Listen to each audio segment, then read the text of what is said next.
Brodes Media.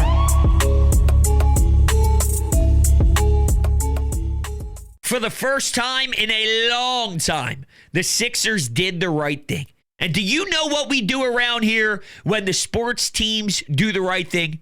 We smoke a celebratory Emilio cigar. Look how beautiful this is. It is outstanding. There's only one cigar to smoke on planet Earth, and that is an Emilio cigar. New school roots, old school attitude, locally owned, third generation. Made at the Fábrica Oveja Negra in Nicaragua. So this is as serious of a cigar as you will find. You can go to your local tobacco shops and say, hey, you guys have Emilio cigars? You can also check the link down below in the description, which will bring you to their website. When I tell you there is nothing better in life than seeing something go down well in the Philadelphia sports world, like picking the right pick at 3, and then going out back to celebrate with an Emilio cigar, I'm not making it up. It is the best feeling ever. Make sure you join the Emilio Cigar family today. Yo, what's going on, everybody? Welcome on in to Sports Talk with Brodes. We have a new Sixer to talk about. VJ Edgecombe gets selected with the 3rd overall pick, and I really do like this move. Really, it was hashtag anyone but Ace. I didn't want to deal with that BS. Absolute donkey show. What he did, him and his agent. Let's have a meeting. I'm going to pull out. I'm not working out for anyone. Go shove it in Utah. Maybe Danny Ainge pulled a fast one, maybe not. We'll find out eventually. I didn't want to deal with any drama. I'm trying to get the Sixers back on track. If he doesn't want to be here, whatever. It's unfortunate. We can't control it. If he's the best talent and the best prospect that was available, but he's flipping you the double bird and saying, fuck you, what are you going to do? I didn't want to deal with we're going to draft him anyway, and then we're going to threaten him, or we're going to try and dangle him to other teams. This squad is in shambles. Get someone to help fix the culture. Get someone that can help build a culture. Get someone that cares about the damn game, loves it, and matches Maxey's energy, McCain's energy, and this new wave of youth. That's VJ Edgecombe. So originally, when I saw the brutal year they were having, all the injuries, and then the lottery balls bounced a certain way, and they got the 3rd pick, in that moment, the night of the NBA draft lottery, I thought completely different. It wasn't until the mayhem and the chaos that I had to flip the script.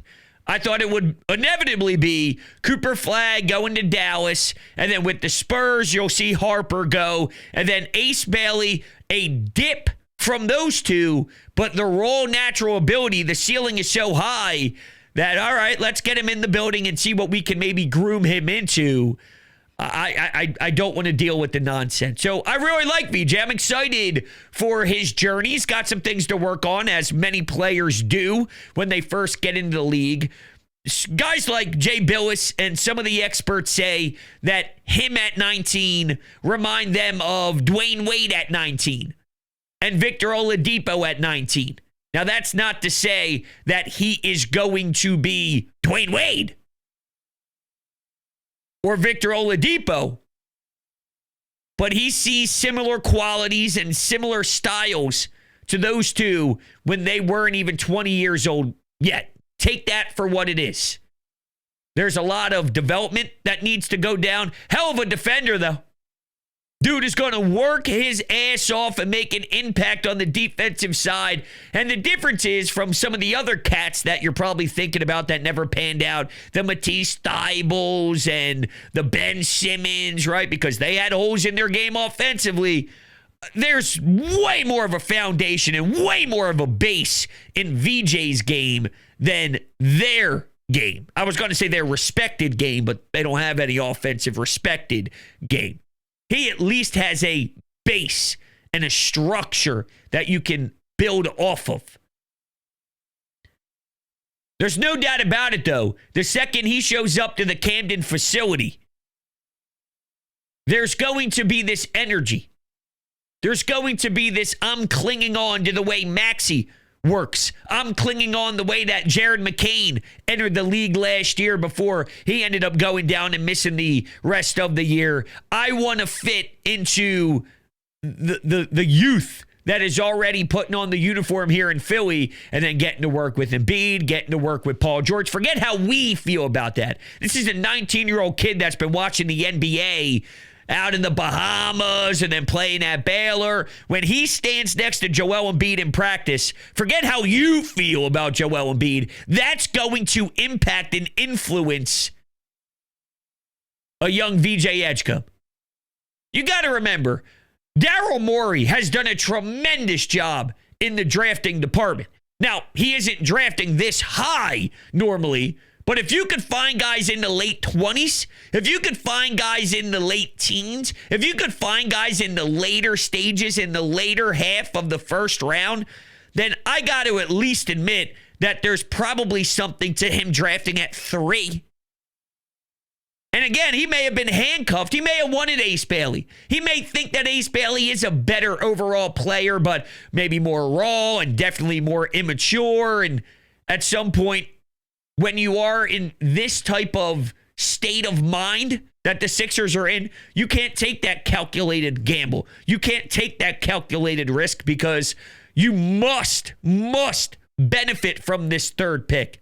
Maybe you didn't get the best that you wanted to out of this third pick, but this third pick is benefiting you. It's pushing you in the right direction. It's getting you somewhere. Whereas Ace Bailey had the chance to actually bring you down. And you already are so down when it comes to morale, when it comes to the feel of who you are. That actually brings me to a bigger picture type of talk when it comes to this group. I started thinking about this about 24 hours ago as I was leading up to the draft. Is it possible that we are rightfully so broken and destroyed as a fan base about this team that the bar is so low, that they may actually surprise us? I'm not saying win an NBA championship, but we watched what happened with Tyrese Halliburton, unfortunately, in the postseason in Game 7 with his Achilles. We know Jason Tatum is going through something as well. The Milwaukee Bucks was dealing with something as well. The path seems to be open, and it's not as if the expectations are through the roof. There's about 90 to 95% of this fan base that just writes it off as this is trash, this is hot garbage until Embiid and Paul George are gone anyway. So if, and it's a huge if, but if we can get a healthier version of Embiid, healthier than last year, he may have a knee injury at some point. I laugh not in actual humor, in broken fandom, sarcastic laugh, because it hurts me to even talk about it, because all I want is a healthy Embiid for one damn year and one damn playoff run to see what the ceiling could be. But it's both thumbs need a surgery. His orbital bone needs surgery. He's wearing a mask. He needs to get his knee scraped. This, that, the third. It never ends. And I don't even know what the hell to believe in Paul George. But in a miracle world where things click better than they did last year, can they surprise us? And if you think, well, there's the whole situation with Grimes, there's some player options that are going to get picked up. You know about the backcourt, looking at the way maybe VJ can impact this team, and where's the fix, and where's the fit, not fix. Where's the fit? You know, you talk about all this, and I'm starting to change my way of thinking in the NBA. And this most recent playoff is the reason why that is.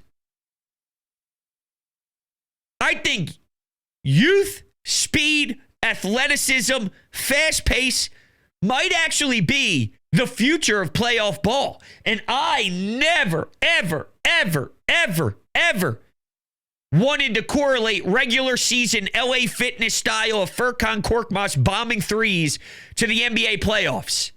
Because for a while there, that's how the game was throughout 82 games, and then the half-court set followed.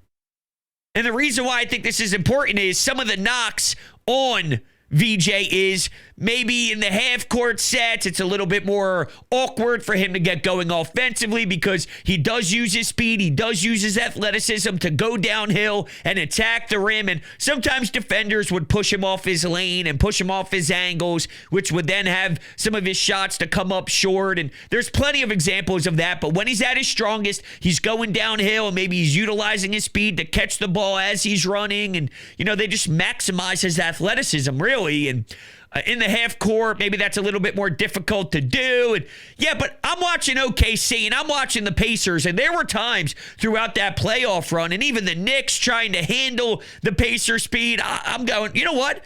I think the league has changed, where now everything that we've been seeing in the regular season is actually looking similar. It's not apples to apples, but there's more of a fast pace than there ever was with the James Harden half-court sets, and let's slow it down, and it's dribble by dribble, it's possession by possession.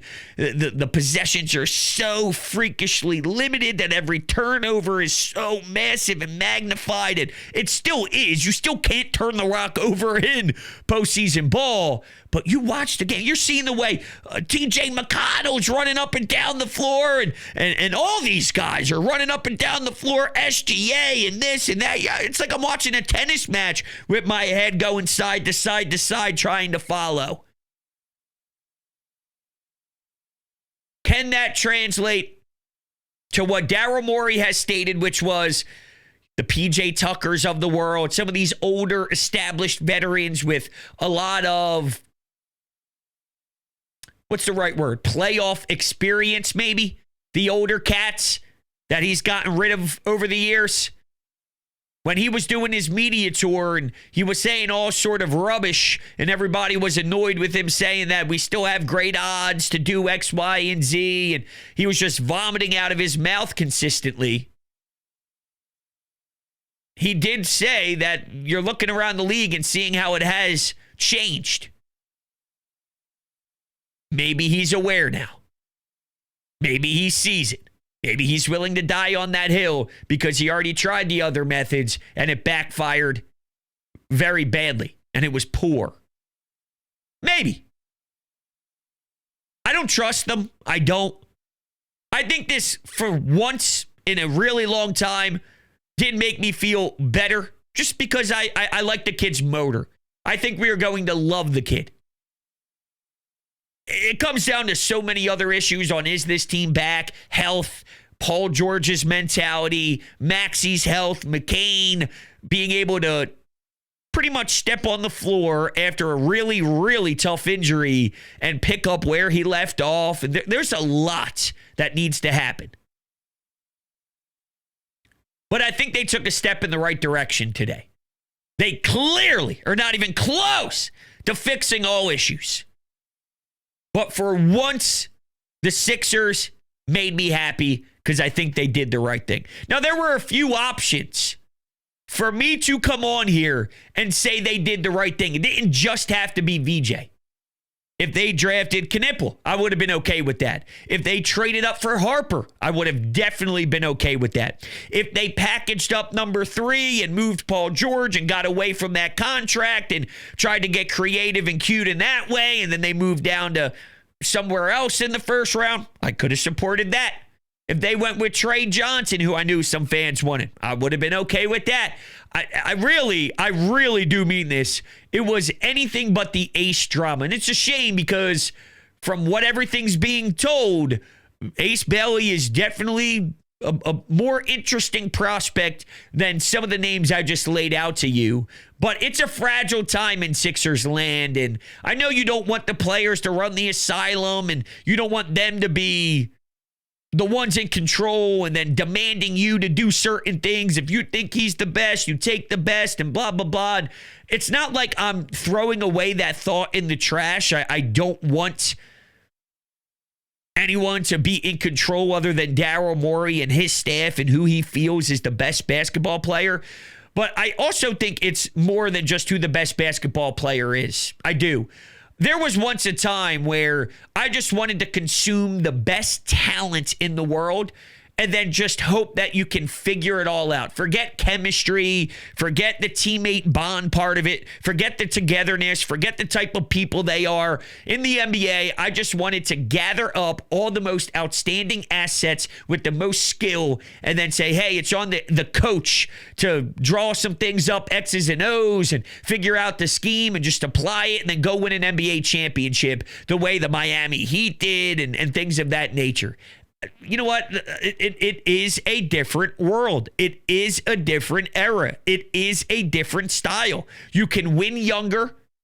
I don't think it's about the biggest names anymore. I don't think it's about three-headed superstars and super teams. It's about deep teams. It's about depth. It's about having guys that can come in at any point and hit you with double digits. I'm just saying, look at that Pacers team, and they fell just short. It's unfortunate that Game 7 didn't have the full 48 minutes of Tyrese Halliburton the way that we would want.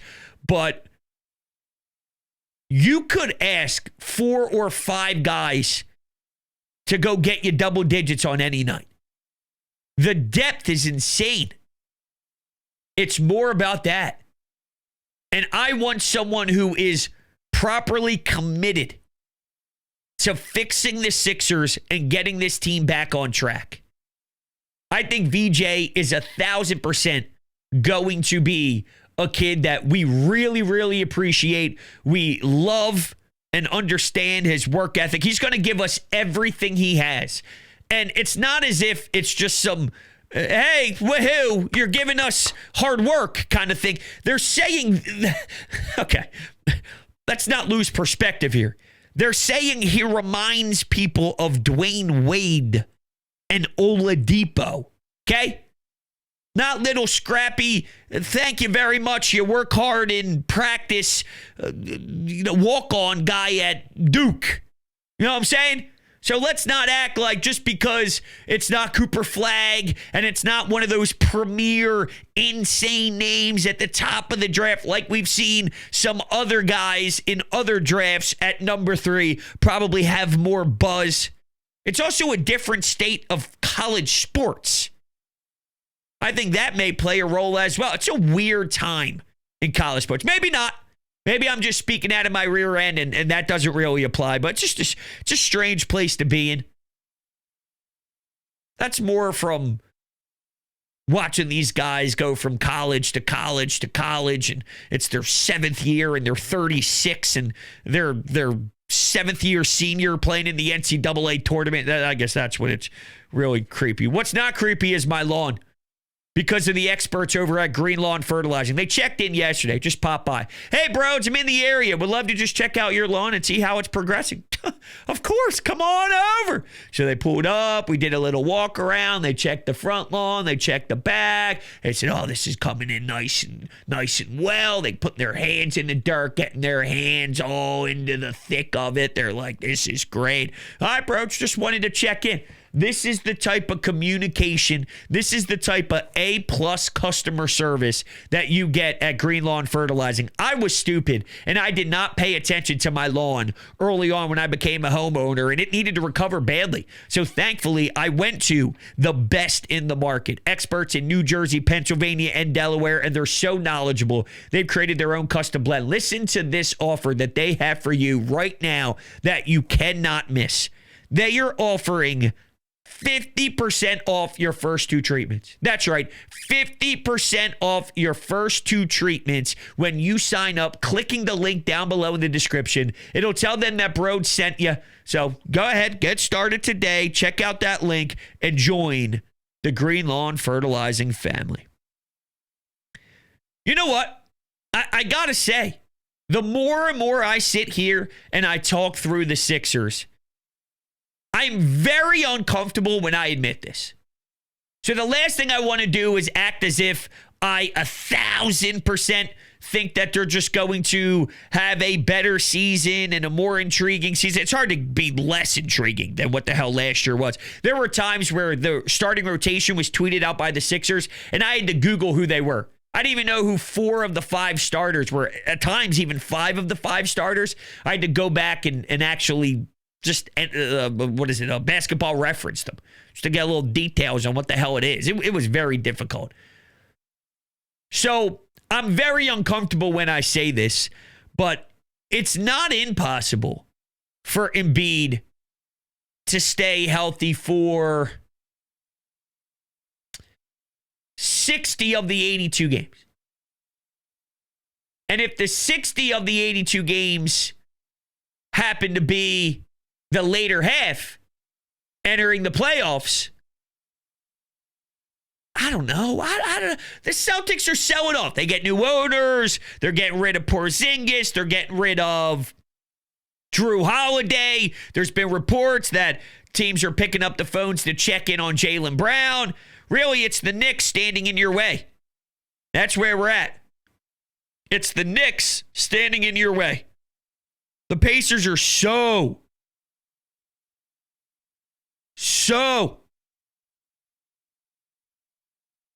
screwed with the Tyrese Halliburton injury. So, I'm just saying. All right, let's see what's happening with Shams on Twitter. I was waiting until the very last second to do this while the draft was still going on, because for a moment I wondered if they were still going to move the pick. Listen, I am a little shocked that they sat there and just took a pick and that's what we got today. Now, sometimes the simpler, the better. Sometimes you don't want to overcomplicate things, and that's where I do trust Morey in the draft. I may not love spending a lot of money on Paul George for that type of contract if he was going to give us this level of production. There are plenty of questionable decisions that Daryl Morey has made, but he has excelled in the draft. And if he felt it wasn't worth playing that crazy, wild, insane game where you're doing all this nonsense and you're dancing around and you're pulling 75 different strings, if he felt that wasn't the way to go, and we see a talent, we know what we're building in Maxey and McCain, that's what I'm almost starting to wonder. Of course, you got the Embiid thing kicking in soon with the contract, and you are tied to Paul George, so I don't want to act as if they're not looking at those two in particular, because those two are going to be what separates this team from maybe surprising us to being devastating again. It really comes down to those two getting their head out of their rear end and, Embiid staying healthy. I'll never forget Maxey having to call out Embiid, and that's one thing that sticks in my craw as an Embiid supporter and as someone who admires him still as the talent that he is, with flaws in his game, but he's still one of the most talented players to ever come through all four major sports in the city of Philadelphia. I cannot pretend that that's not real. But that Maxey argument and having to scream at him to show up on time, that leadership quality or lack thereof is what stops me from believing in the talent driving us to where we want to get to, is that type of mental makeup. It's crazy that it's lacking that much because of how excellent he is when he has the basketball in his hands. Again, flaws, fine. Everybody's got their version of it. Halliburton has flaws. SGA has flaws. Everybody has some version of flaws. But anyway, while I understand Embiid's contract that's going to kick in, I know Paul George, the simplistic part of this decision was Daryl Morey watching Maxey and McCain and understanding that, listen, this is part of a new wave. We're juggling two things here. And that's scary because it's almost as if there's two blueprints. There's the Embiid and Paul George blueprint of we have to win now because of where they are at in their careers. But we're not set up for a disaster when they're gone. And they're trying to find that balance. And they added to that second blueprint today. I don't hate that they have that second blueprint there, because most of the times when it is goodbye to an era and when you do say sayonara to some of your premier guys, there is that lull where you have to reboot and reboost. Now, I don't have to strip it down to the point where you're asking your franchise to win 6 games and come on down to the Wells Fargo Center for 99 cents. It doesn't have to be to that level of egregiousness at all. But there is a lull. You may have a natural transition, and I wonder if they're setting themselves up for that. Knowing that Joshua Harris wants people in the seats and they want people there. This is going to be a very interesting season from the fan base itself. And I'm trying my best to head in optimistic, not for any other reason than I just wonder if we are so emotionally broken that we're not thinking straight and we forget how great Embiid is. Because I do feel people forget how great Embiid is. And how much a healthy Embiid in the NBA in an Eastern Conference that is injured up right now. And teams like the Cavs, they still have a lot to prove to me, even if they win 60-something regular season games, based off of the way that they fell. So Ace Bailey's camp reportedly doesn't care about 10 to 15 million. Will do anything to make sure he's not drafted by the Hornets or Jazz. That was a Barstool thing from earlier today. There were a lot of videos of Ace Bailey looking pissed in every single shot he had on the broadcast. Yeah, there's a picture of him shaking Adam Silver's hand, and he straight up just has a flat out, no emotion look in his face. But I was wondering if Danny Ainge was zigging when everybody else is zagging kind of thing. I'm trying to get a pulse here on some of the feelings with the move. It seems as if there is a portion of the fans, and it sounds like it's a loud minority more than it is the majority, that really wanted to continue to go after Ace Bailey, even with all the noise. But for the most part, it seems, and I'm just basing it off of social media an hour or so after the decision was made, that it's hard to fault them for what they did. It's hard to be angry with their philosophy, with their mindset, and the way that they maybe detracted from a better prospect. But they're getting someone who we can all agree seems to check a lot of the boxes. I can't fall for, well, Ace Bailey is 18 years old and he's listening to someone who he really trusts, so I can't fault him for it. I didn't make every proper decision when I was 18 years old, but if you're playing college hoops and you're in the mindset of being in the NBA, you know what's right and not right in regards to scheduling a meeting, wanting to do workouts, this and that. I mean, there's a baseline. You know what I mean? There's plenty of examples of the right things to do, the wrong things to do. Like, this isn't rocket science here, right? You meet with teams, you work out with teams, you show them your skill set, you say thank you, you be very respectful. I mean, these are basic fundamentals that you do. And if you want to be a face of a franchise, because that was his worry, right? That if you played for the Sixers, at least that was what was being said, is if he played for the Sixers, he doesn't think that he'd be able to get the ball in his hands enough, and he wants to have an opportunity to start them and this and that and blah, blah, blah, blah, blah. And first off, there's a lot you can learn by not playing early in your career and watching and getting limited minutes. Not everybody just steps on the court day one and here you are, you're an NBA superstar. You're going to learn real quick. But there are plenty of very basic, standard, fundamental checklists that you do when you're going through this process if you want to be a face of an NBA team. And one of them is to carry yourself in the right way. And I'm not here to tell you that there's never a time where I think you could play certain cards, and there's never a time, because, you know, NBA owners, they're scumbags. There's people in the organizational side that are scumbags that try to screw people over and this and that. I mean, there's a whole NFL thing going on right now where they're trying to scam quarterbacks out of getting guaranteed money, and there's a huge problem with the NFLPA and the NFL, and I mean it's crazy what's happening right now if you're not paying attention to that. There's scumbags in league circle side of things. So if a player feels there are reasons to pull certain strings because of that, I'm not going to fault anybody. This doesn't seem to be that. Even at 18 years old, you shake hands, you smile, you show up to meetings, you work out, you just go through the process. This is part of the draft process. And to just say, fuck you, assholes, on your way out the door on each of these teams, essentially.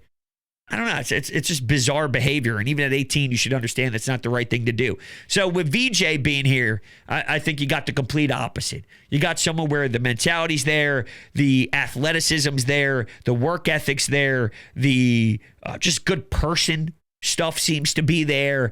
And when you're looking at the two blueprints I was telling you about, I think this fits the mold of one of them. It just kind of scares me that there's two blueprints at once, because I don't think that's a recipe for success, but I do like the move. It's hard to be angry with it, but I would have been cool with maybe 4 or 5 of their options. And I guess that's not a bad place to be. If you have one bad option and then 5 or 6 really good ones that I could give you a round of applause for, then you have a great chance to knock it out of the park. And for me, Daryl Morey did on this Thursday night's tomorrow.